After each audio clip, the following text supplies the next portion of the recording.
Just when I thought I had everything going great for myself, it was snatched right from under me. I had a family, great job, money, cars, friends. And just like that, it was gone. So my question is, what can you offer a man that has everything going for himself? Well, that's easy. Drugs. Hello, my name is Joseph. My career was so explosive, but I damn near lost it all. I was close to overdosing. My kids looking scared. Many things I feared, but anytime when I was high, seemed like I never cared. See, crack, I would smoke. Many times I did dope. All I needed was a needle and a little tiny rope. I was rich, now I'm broke. Feeling dirty, no soap. It was smiles every day. Now my life is just a joke. Try my best to get it right. Looking for a hit at night. I done lost all my morals, even sold my daughter's pipe. Stealing money out her dresser, now she love me even lesser. And my wife, man, forget it.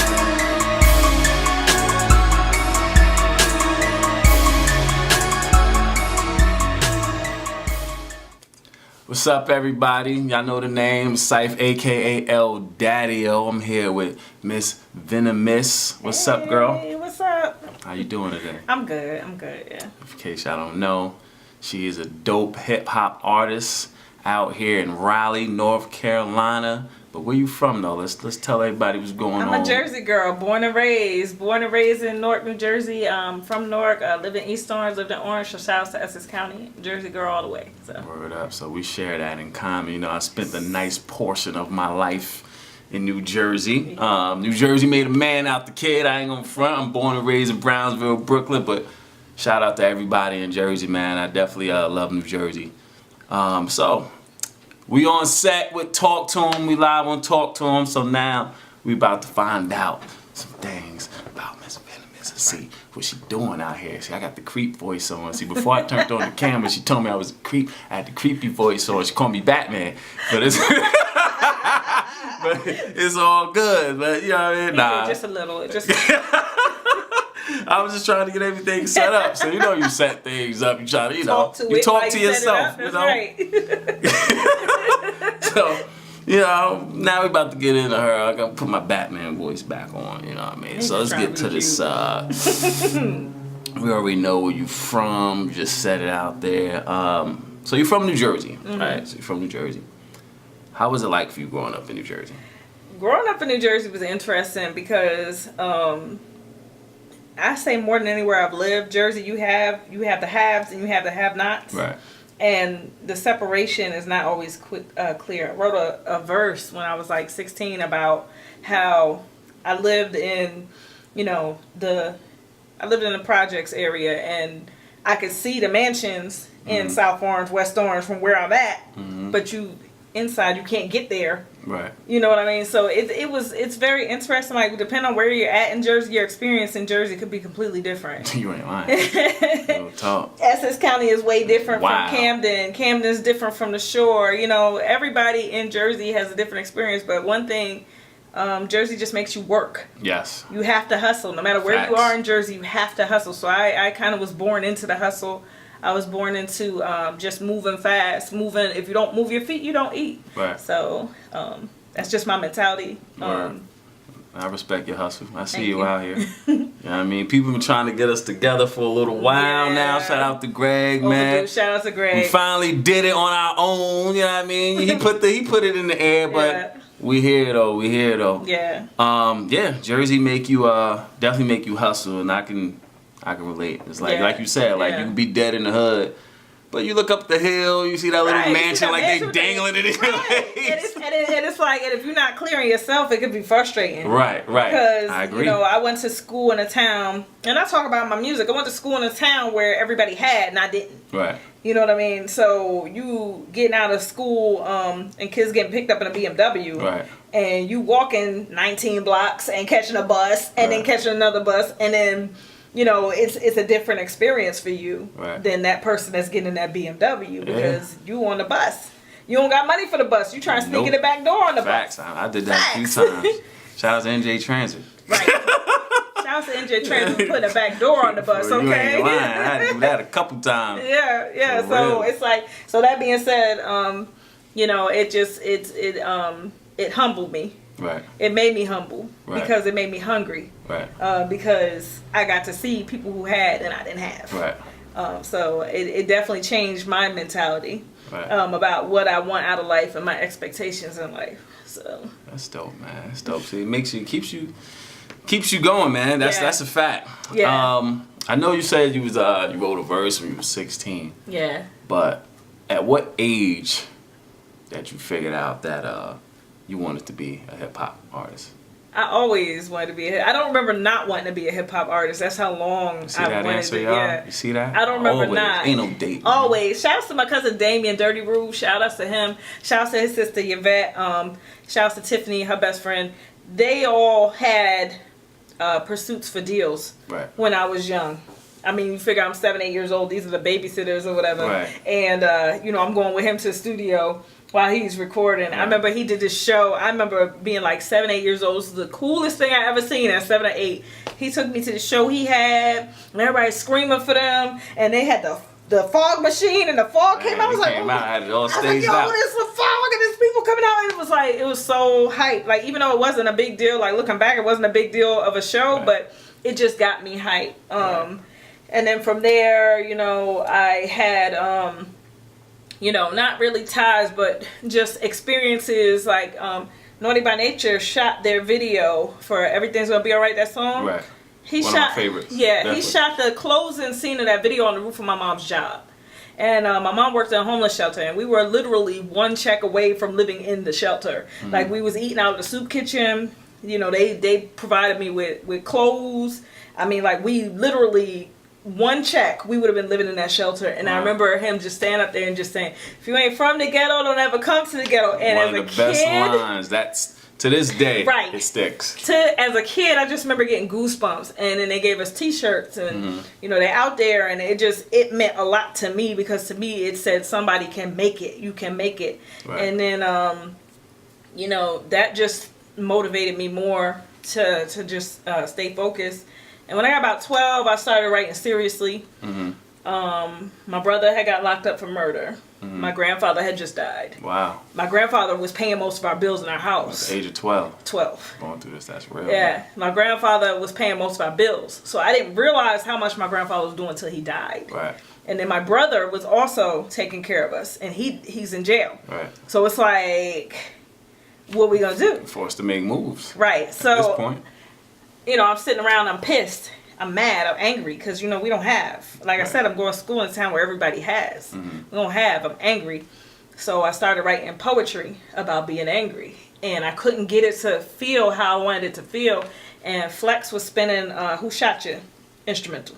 Biggie. Yeah. He kept, you know how Flex do. He kept running back. running back. That was popping at the time. That was a song at the time. He let it play for like 4 minutes. And then he played something else and he went right back to it. And I recorded the little bit of beat he played and I looped it. And I took that poem and I put it on the beat. Dope. And that's how I started rapping. You still remember that poem? It was, the only thing I remember about it was like, my brother's in jail for murder, first degree, you fuck with me, something. And that's all I remember. And I just went ham after that. And it was, I just remember that opening line. I don't remember the rest of it because I just went ballistic on it. But it was a dope feeling for me. It was like a release. Word. So that's what started. That's what's up, man. That's what's up. Yeah. So, we know that. Was there anyone that inspired you? I know you said your cousins and everybody, but anybody that one artist that really put the battery in your back to say, you know, I definitely want to do this right now? You know, a lot of the people who inspired me are people who never got the deals, you know, never signed the line, never made it out of Jersey, or never made it where they wanted to go. You know, and I think about, at the time I had a friend, Rowdy Ross, he's out of Jersey. He was signed with Queen Latifah at the time. And I was also hanging out with a guy named Nucci Rayo. He's out of Jersey. I was going to studio with him. Yeah, I was like a studio rat. I would just hop from studio to studio. I'm just absorbing. absorbing how they get in there, absorbing what they do, and doing hooks, you know, laying hook references and stuff, and just being out in the element. And you know, Ross and Nucci and shouts to Photo 973. Word, shout out to Photo, Tax G. man. Tax G, shout out to y'all. Yeah, Photo. You know, the three of them collectively at different parts in my life. Right. Shouts to my homeboy D Confucius out of Irvington. You know, different points They in stay my pushing Jersey, man. All different the time. points in my life. They said to me like, "Yo, what are you doing? You got it." And that was the first time I really looked at myself like, damn, like, what am I doing? I could do this. You know, I'm 17, 18, 19, and, you know, I'm just doing it, but not really pushing myself. Right. And them saying to me, like, yo, you got it. Let's go. And it opened a different avenue for me, because then it became a business. You know, then it became, how do I make this work? Right. You know what I mean? That was the first time. Roddy Ross was the first person I seen physically get a deal and start doing something with himself. So it was kind of like, wow, okay, this is what I can do. You know, so just those experiences with them meant a lot to me. Word. And I'll never take that from them, because that just meant so much to me, to be around them, be in the studio, watch what they're doing, and learn the business end of it, and not just the bars of it. Which is important. Right. That business end is important, man. A lot of people sleep on that business part, but that's... Right. If you ain't got that, you get screwed a lot. You know what the most important part, really. Like, you can have bars all day, but you have to be able to translate that into business. And I learned a lot from watching them and just being around people who were actually making moves. Right. So. True. So, let's talk a little bit more about you. If you could define your style in one word, how would you define your style? Versatile. And why would you say that? Because I'm a mood writer. So if I'm angry, I write an angry song. If I'm sad, I write a sad song. If I want to party and have a good time, I write a party song. If I feel like rapping fast, I rap fast. Like, I've seen that. Yeah. Like, I've seen clap. Yeah. So like, it's just a matter of what I feel.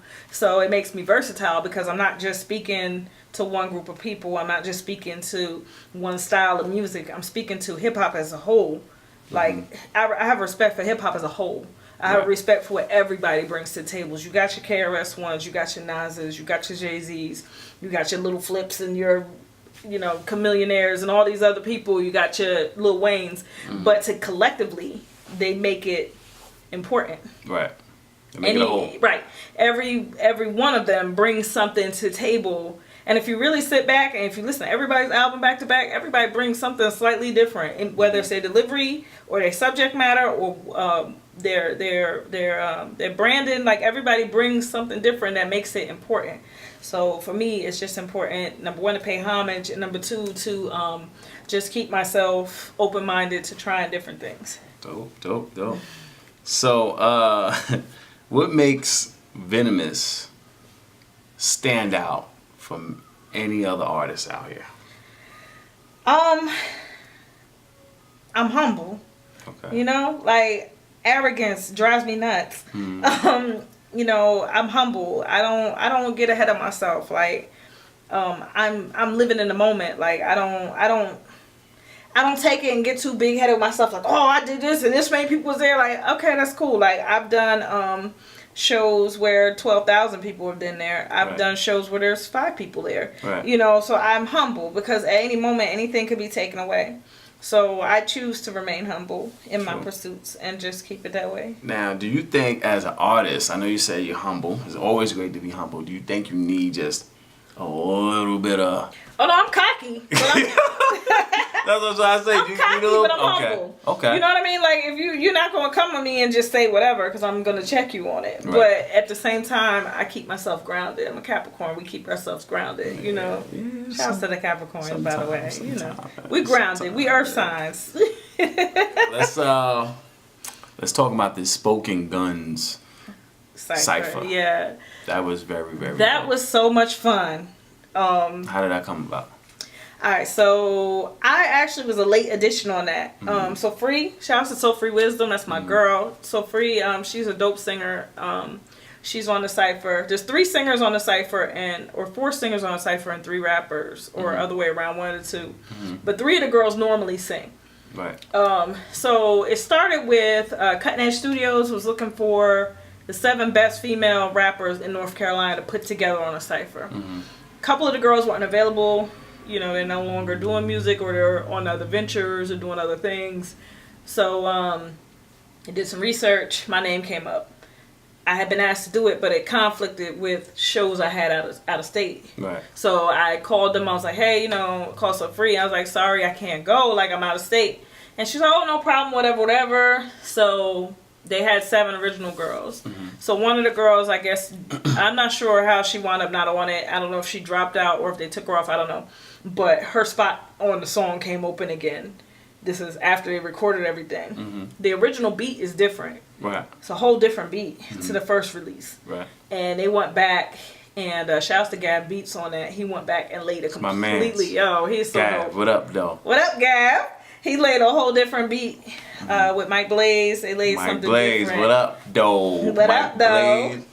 Yeah, so they laid a different beat, and I went back and wrote my verse and recorded my verse right then and there, and then that's how it came to be. And then we went and did the video, 7 hours and some heels. Crazy. And it was dope. It was definitely worth my time. I enjoyed it. I enjoyed the experience, and for me, it was a transition move for me because even though I'm from Jersey, I'm here now. Right. So it's the first major thing that I felt that I was a part of here in the state. So it was dope. Let me tell you a quick story. First time I met Gav, this was like this year. And I just walked in the studio. I was doing a photo shoot for them actually that day. I didn't know he was going to be a part of the photo shoot. But I just walked in and he was just in the middle of like, he was Facebook Live a beat.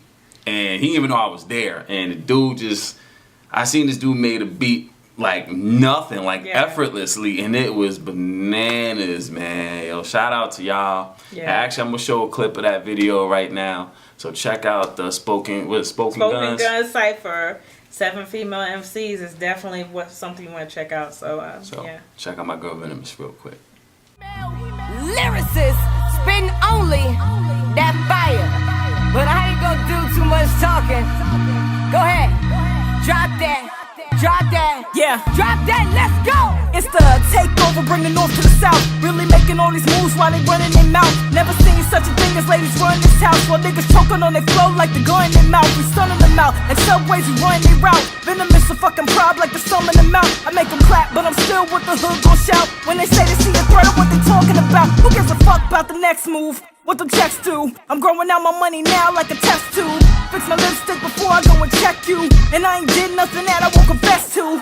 Ill is ill, so how you feel? Serving bars to these bitches, they can front the bill. Washing dishes in the kitchen and it's just that real. Jersey to Carolina, we be closing them deals. So y'all just checked out the Spoken Guns Cypher, man. Make sure y'all follow Miss Venomiss, man. She is definitely a dope artist. So we're gonna get back into it real quick. One of my favorite songs. Which one? Of Eris to the Echelon is Suffocate. That's my jam. Dope. Beat dope. You was flowing, you was talking some things. Yeah. So I wanted to know what mind state were you in when you wrote that? Do you remember? To put it loosely, fuck all these hoes. Got you. Okay. I had just gone through a situation. I was working on music, and I got halfway through the project because I had different beats. So I had got about 6 songs in. I had 6 other songs I was going to use, and just didn't like the vibe it was going. Having issues with people because they think you made it. You know what I mean? So people's acting shady and just that song, that whole "Tell Them to Suffocate" was my reaction to people being a pain in my ass, basically. Right. I felt that. Yeah. I felt that. I felt the energy on it. It was yeah. Where can they find this the album? Eris to the Echelon, the first album, is on iTunes, Google Play, Spotify, Amazon. It's on Rhapsody, iHeartRadio, YouTube. I mean, literally anywhere you want to go to find it, just type in Venomiss. Hit it. Please support. Please support. Give it a listen. Give Venomiss a shot. And definitely support. And pick up the second album. All Eyes on V is also all the same places. All Eyes on V is the second album. My first release with Federal District Records. So. Dope. So yeah, Federal. I'm about to get into that Federal District. But before I get into Federal District, okay. What do you think? What does it take for you when you're in album mode? Is it a different mode for you in album mode and mixtape mode? Yeah. It's definitely mixtape mode is just about show and prove. You know, album mode is like, what vibe do I want people to get? The first album was very vibey because I had taken quite a bit of time off. You know, I had my daughter, so I took a couple years off of music because you know, raising her was more important, and I wasn't comfortable leaving her to go on tours when she was little. So when she got a little bit older, I was like, all right, now I can work on music again. So for me, it was more about proving to myself that I can compete with what's out. So it came more to me as a show and prove thing. Like even the intro is like a long spoken word, like mini biography about me. Like I wrote that album saying, if something happened to me tomorrow, what would I want people to remember me as an MC? And that's how that album came out to be. Whereas All Eyes on V, which is a follow-up, is just more let's have fun. Like okay, now I've proved myself, let's have fun. You know what I mean? So it was two different mindsets. Yeah. All Eyes on V. Make sure y'all get it, man. She ready. She out here working. Federal District Records. How did that come about? How did you get involved? I met Nimrod on tour. I was touring with Def Jam and Universal A&Rs. They had like a little mini tour.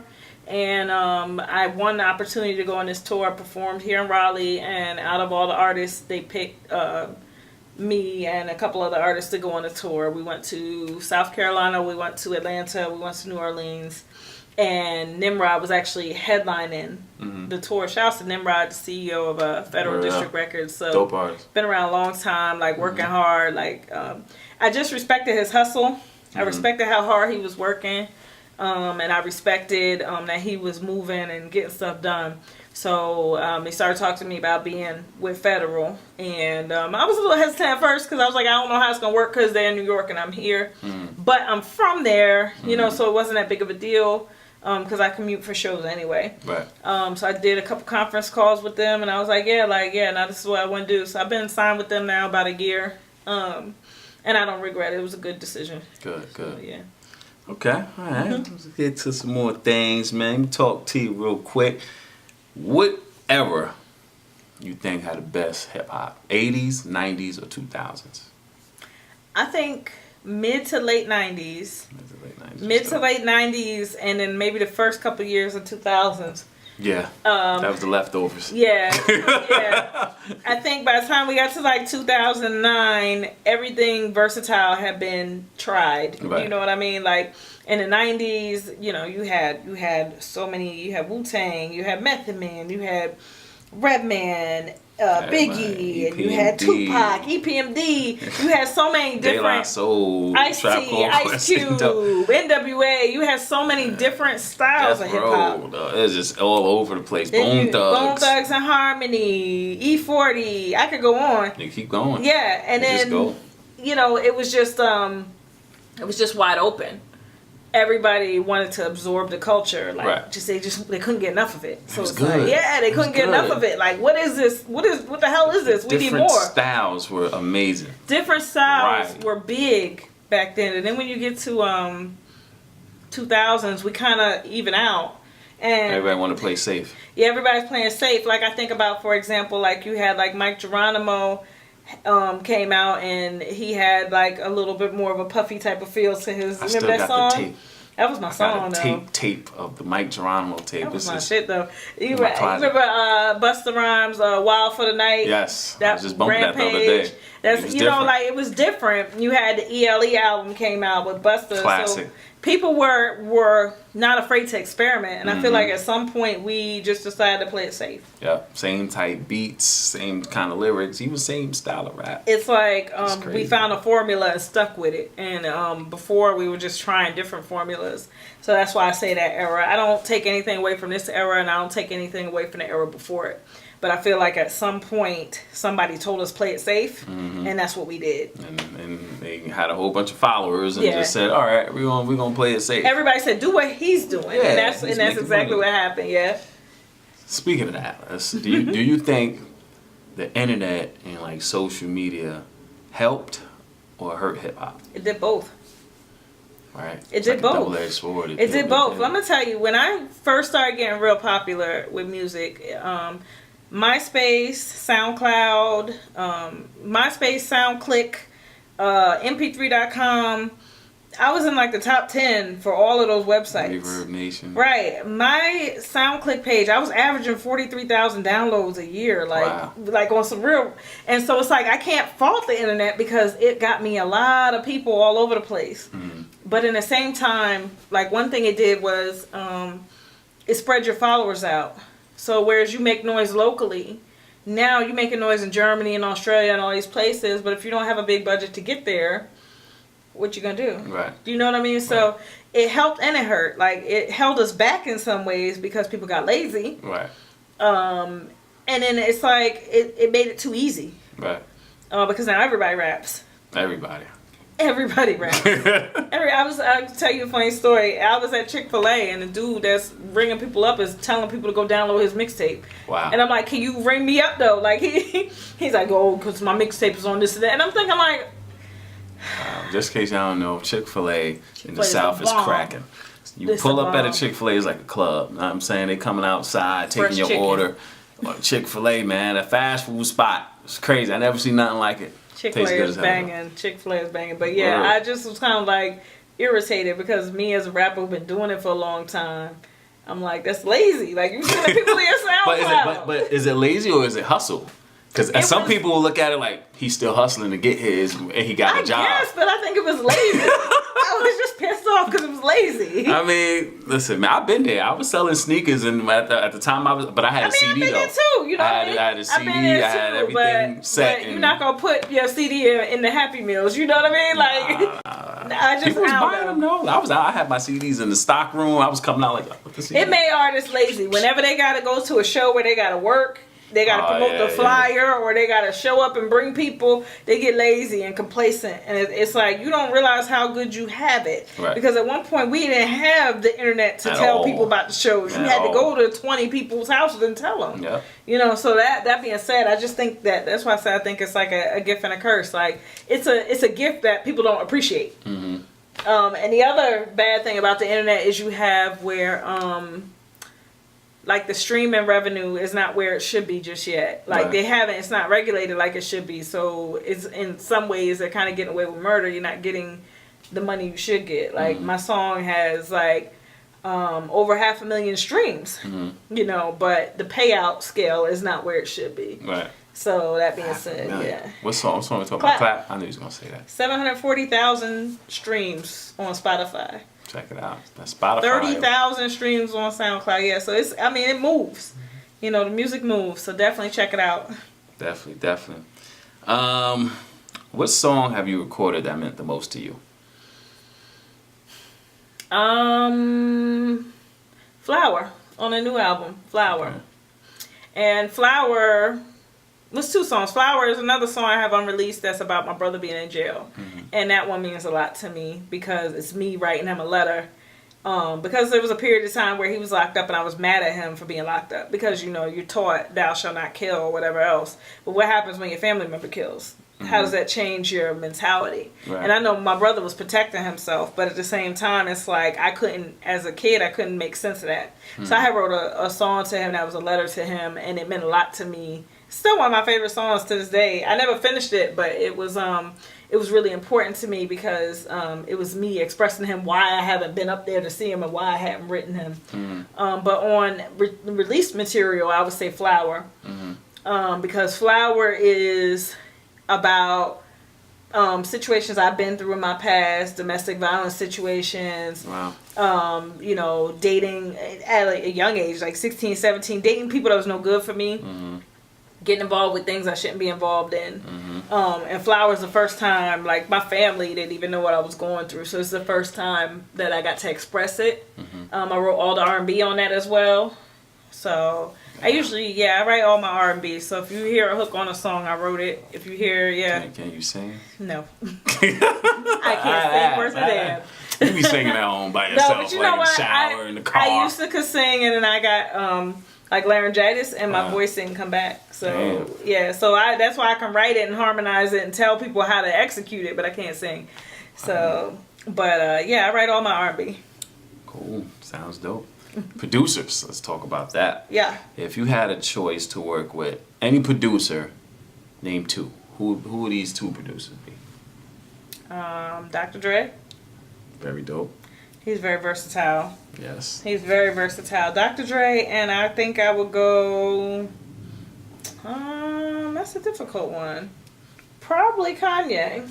Kanye's dope too. Probably Kanye, just because he's good at the lyrical aspect and On lyrical. both sides. He's good on both ends. He can make me a radio hit, but we could also do something lyrical. True. Yeah. Question. What do you feel about the misrepresentation of women in hip hop? I just feel like there's not enough versatility in what's out there. Like, for the fact that, like, Young M.A. comes out and everybody's like, oh my God, she's so different. It's like, I see people like that all the time. Every day. Right, like, we see people like that every day in our daily life. So the fact that there's not enough representation of different types of women. Right. You know, I know Latino women that rap. I know heavyset women that rap. I know skinny women that rap. I know short women, tall women, strippers, not strippers. You know what I mean? So it's like there's so many different varieties of women. I feel like we always get the same protocol, the same, like, play it safe, like I was saying before, the same play it safe representation. And I just feel like there's so many, and female rap as opposed to male rap, and this is one thing I want to say for anybody who doesn't listen to female rap. If you sit down and you listen to 10 different female rappers, you're going to get 10 different styles. You gotta listen.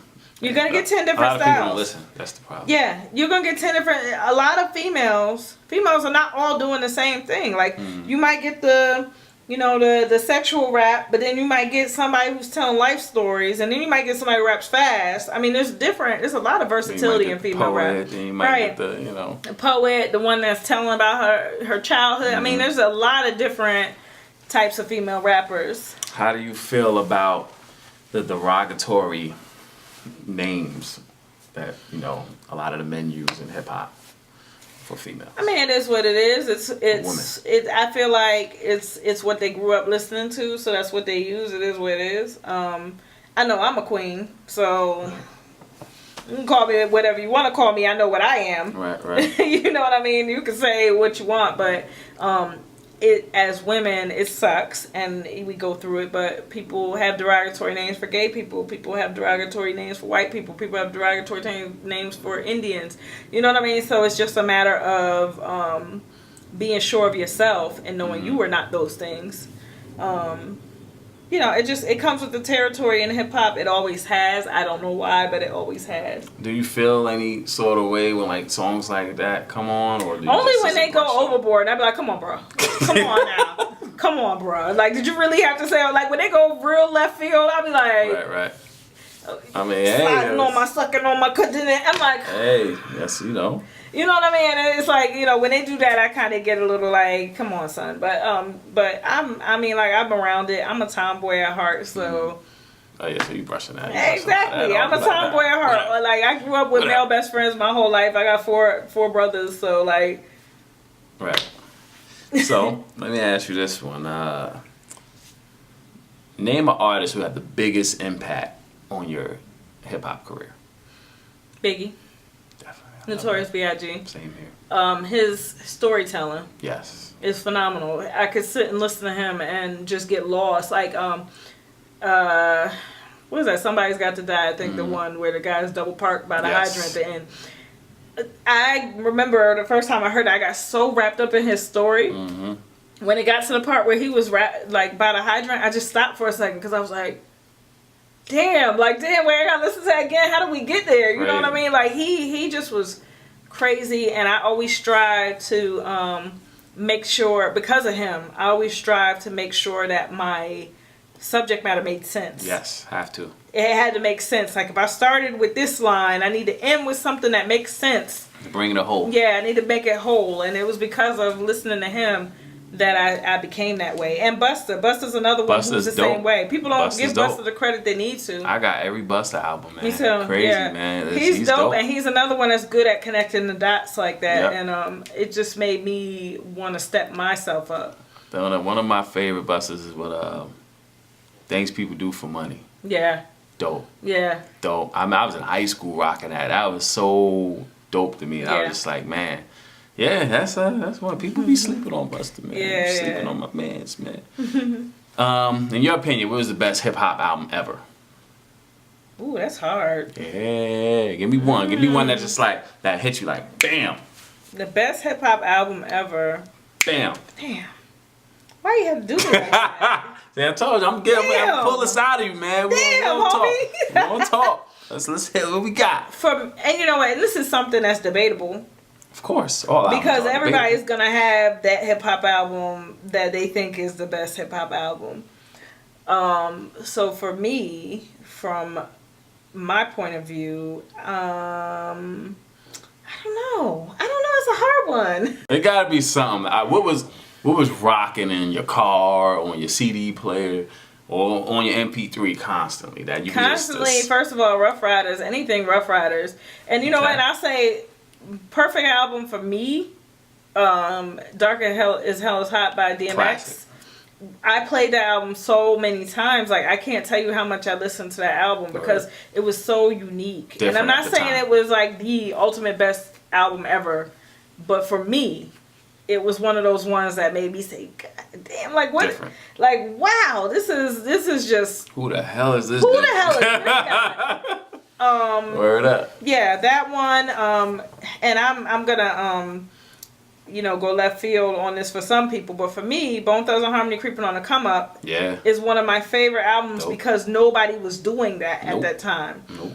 It was only 8 songs on the album, and then even the 8th song on the album is the instrumental version of For the Love of Money, but they played it with jazz. They had the girls singing, and I just remember listening to that album like, who are these dudes? For the Love of Money is amazing. Yeah. Who are these dudes and why are they rapping so damn fast? Like, it blew my mind. Easy killed that. Yeah. That was Here comes the mother. Yo, that's a dope. Dad, said I have behind a tree, hoping that the mothers don't see me. Word up. That was a dope. That shit was dope. That was a dope album. Cause they came all getting it all fast. He came through rapping the same way. Didn't change nothing. I was like, yo, Easy, he killed that. He Reasonable Doubt. Jay-Z's another one that you can't deny. For sure.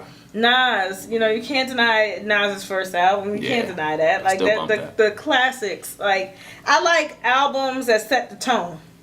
Like, that's what I like. Like, if you go in my MP3 player, it's all like albums that set the tone. Like, when I think about Rough Riders, I think about when DMX came out, nobody was really doing that. I think about when Biggie came out, nobody was doing that. When Nas came out, it was like, whoa, what is this? People were searching for that new. Busta, Extinction Level Event took things a lot of tear the roof off on that album, boy. That whole album was dope. Yeah. I used to play Tomb Raider at the time for PlayStation 1. Had that album on repeat till my ears was hurting. And die every time on Tomb Raider. Facts. I couldn't get past this one part, but I ain't gonna get time. Yo, that joke was crazy, man. Die in the same spot. Same spot over and over. But I had that ELE on. This Busta was on repeat. I was good. I kept trying. Once Busta was on, I was Gucci. So real talk. Yeah. All right. So if you could build a dream team of 5 artists right now to be on a superb track, best of all time track for you, what 5 artists would you pick? Damn, you hit me hard. Come on, baby. Come on. All right. Let's see. If I could build my ideal track, I would put Jay. I would probably do... I would do Jay. I'm trying to think.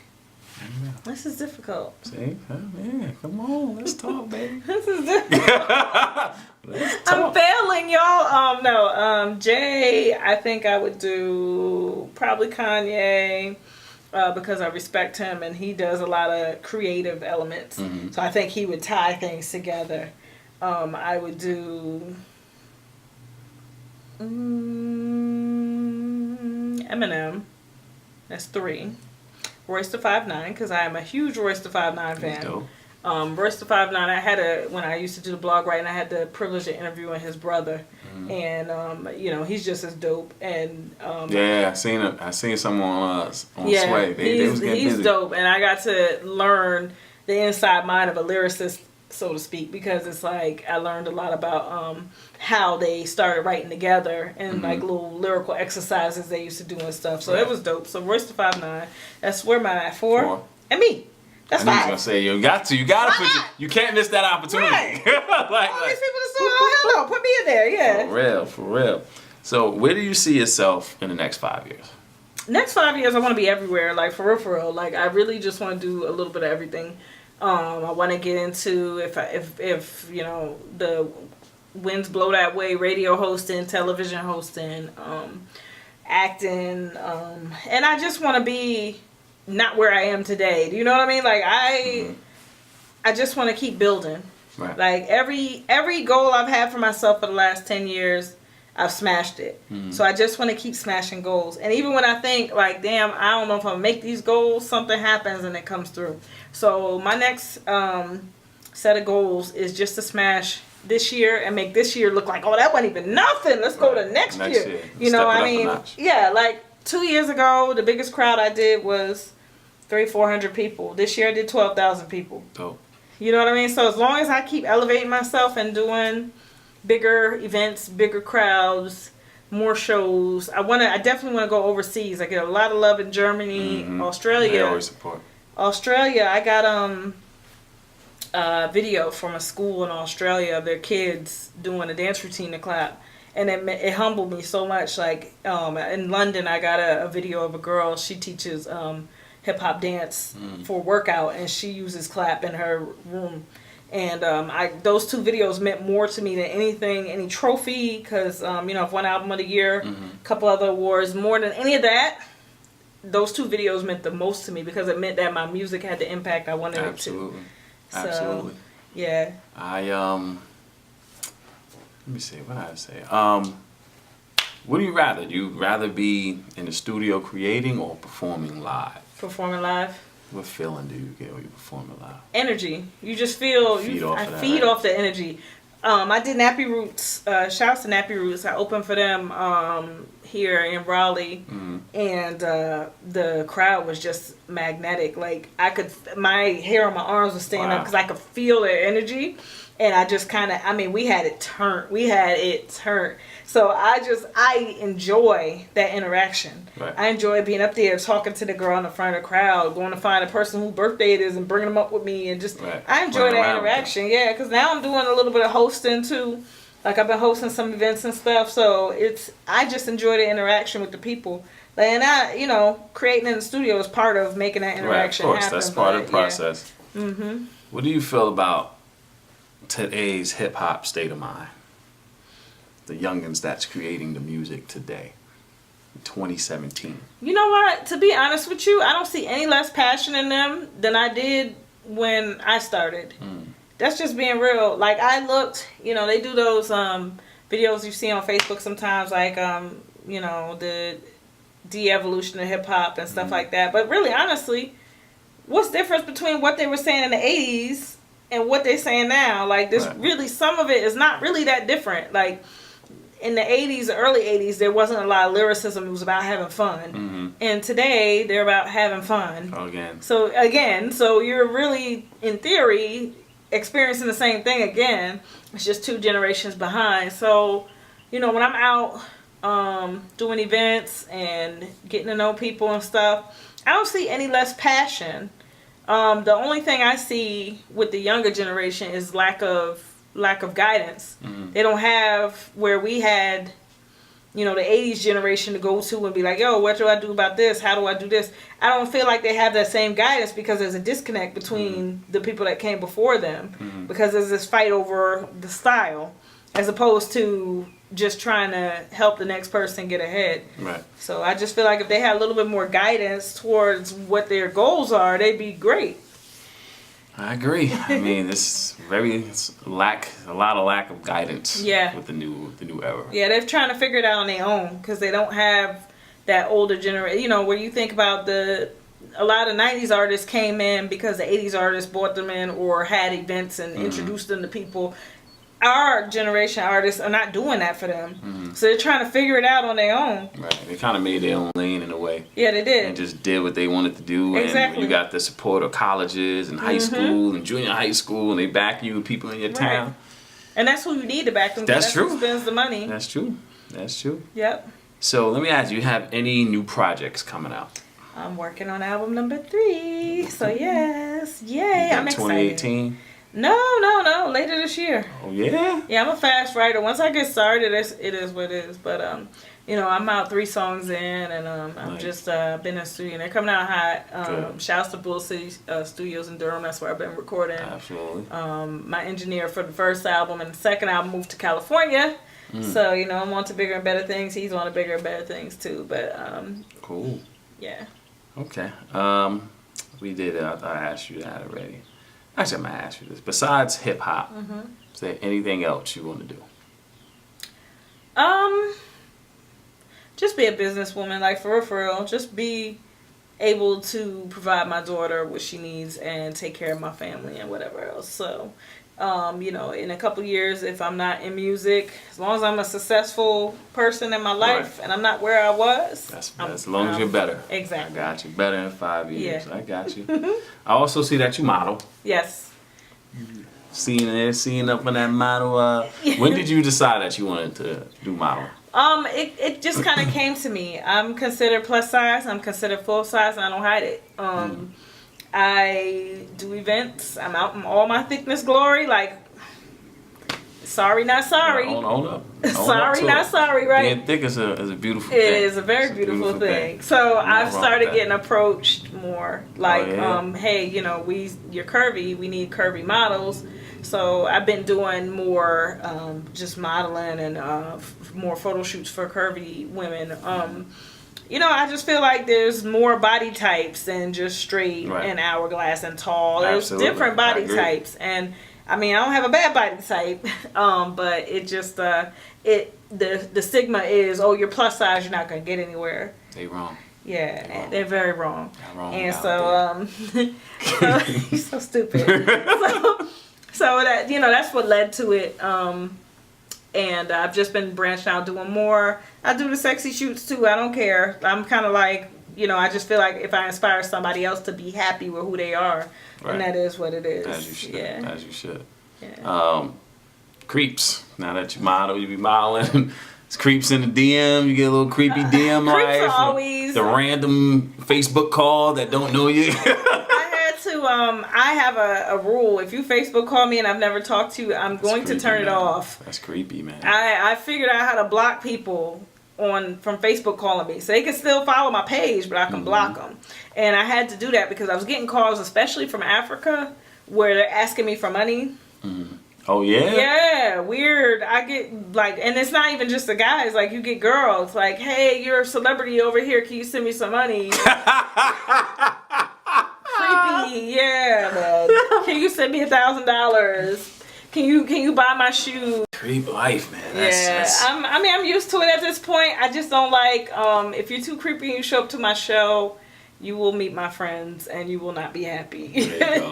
Right, put them in checkout there. Yeah, I don't have a problem with you coming out to the shows and stuff like that, but don't be a creep once you get there, okay? Put them in checkout there, don't be a creep. So I see you open up for a lot of people. Name some of the people that you open up for. I've opened for KRS-One. I've opened for Nappy Roots, Mario, Rich Homie Quan. Just did Boosie and Cardi B. I've done quite a bit in terms of opening, and that's something that just kind of came to me in the last year or so. Like I never thought I'd be opening for bunch of people. I was just trying to put together shows and things like that. But I actually met KRS-One and his wife at the airport. Wow, nice. Yeah. I met them at the airport. We got to talking. She invited me out to a show, and you know I had to make sure she left with my CD. Word up. And they listened to it on their way back to New York. And by the time they made it back to New York, she called me and was like, I need you to open for my husband in Richmond, and I also need you to open in Charlotte and Greensboro. Wow. Yes, I've opened for them a few times. 2 of the times we had to change the date because of snow and stuff like that, but Annoying. Yeah, so we made it happen though. Good. Yeah, first. So the experience was pretty good. The first time I opened for KRS, it was me and 6 people in a car. I rented a car and we drove to Richmond. I'd never been to Richmond to perform. And we get to the venue. I literally get there 20 minutes before I'm about to go on stage. They put us up in this huge green room. Huge. They got my Red Bull, they got my M&Ms, and they got, because that's what I had asked her for. And it's just huge. And we take a bunch of pictures. They got a pool table and everything. And when I go downstairs, they're like, okay, Venomiss, you're on. So I go downstairs and my team goes with me. And we go down to the end of the stairs, and it's a black curtain, so you can't see the crowd initially. And we walk around the curtain. It's about 4,000 people in there. Wow. It's like, it was laid out like the Apollo, so you got the upstairs and the downstairs. And I just looked for a minute, just looked at everybody. I was like, yeah, this is dope. Yeah. And then, and I have a lot of respect for him. I just want to shout him out and shout out Simone, his wife, because they're amazing. They actually cut his set short to make sure I had a set. Wow. So, and to me, that's what hip hop is about. It's about giving to the next person, and I appreciate that. Like, they cut their time short so that I can have time to perform. So yeah, that was dope. And he rocks a crowd like no other. Yeah, You've never seen. He's up there by himself rocking. Complete crowd. Rocking. I enjoyed it and I learned a lot because I'm a studier, so I learned. Absolutely. Yeah. So what was your best album or mixtape? What was your best project to My you? favorite one is Eris of the Echelon, the first one. Okay. The second one is dope. I love the second one. I don't want to take anything away from it, but like I said before, it's 2 different fields. The first one is me, who I am. This is who I am, take it or leave it. The second one is more, okay, now I'm here. Let's chill. What we gonna do? Dope. Yeah, so. All right, now, we're going into the scenario part. Everybody that watched the show, Talk2em, know I do a little scenario where I'll put you in a little situation, and I'm curious to see how you respond to these situations. So, my scenario for you, Venomiss. Okay. I don't know where this is going. This just to make you a little uncomfortable, but I'm gonna see where your mind is. All right. If you had a choice, would you marry a man that give you 50 seconds of explosive sex? Right? Would you marry a man? 50 seconds? Just 50 seconds of explosive sex. Explosive? For both of y'all. For both of us, okay. Okay, Or, for both of us, all right. Or would you marry the man that lasts 45 minutes to an hour and his sex was average? Which one would you pick and why?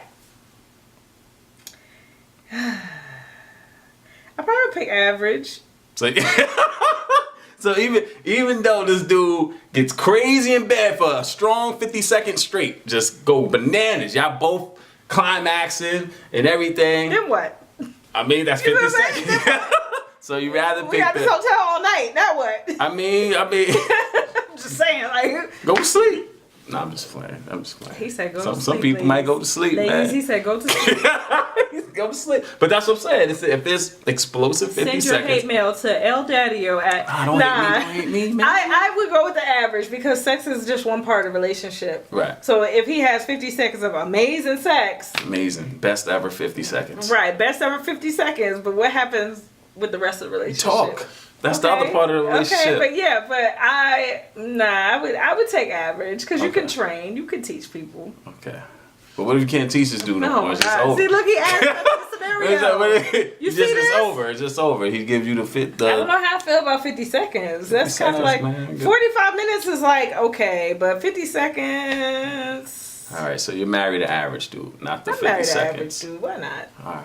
Not 50 seconds. All right, so not 50 seconds. I know the scenario. Because women can go a couple times, so 50 seconds, and then you sit there like. What if you get up another 50 seconds? You know what I mean? 50 seconds? Come back in another 50 40 seconds. I can't even microwave popcorn in 50 seconds. Exactly. He might get it popping in 50 seconds. Nah.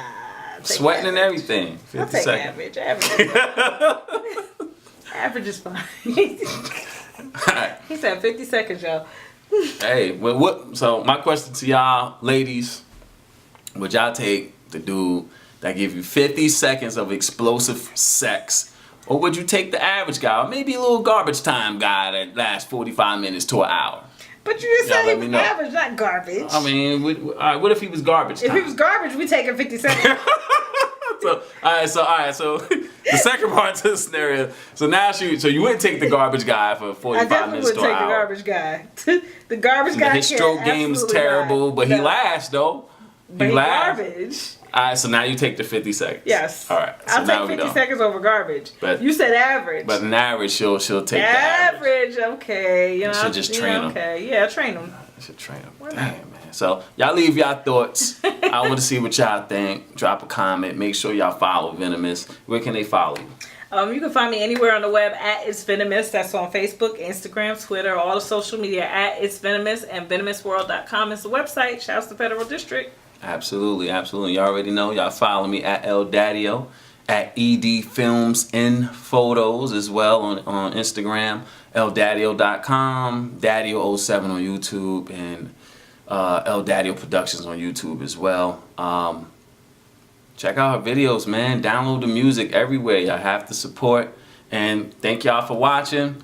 Till next time. Hold up, yo. Hold up. Before I go to the next time. Can the people hear a little something, a 16 or something? Like, I got a hip hop artist up here, a real one. So of course I want to hear some bars. I thought I was gonna leave. Psych. So here we go. Let's see what we got. No pressure. No pressure though. No pressure, man. No pressure. What we got?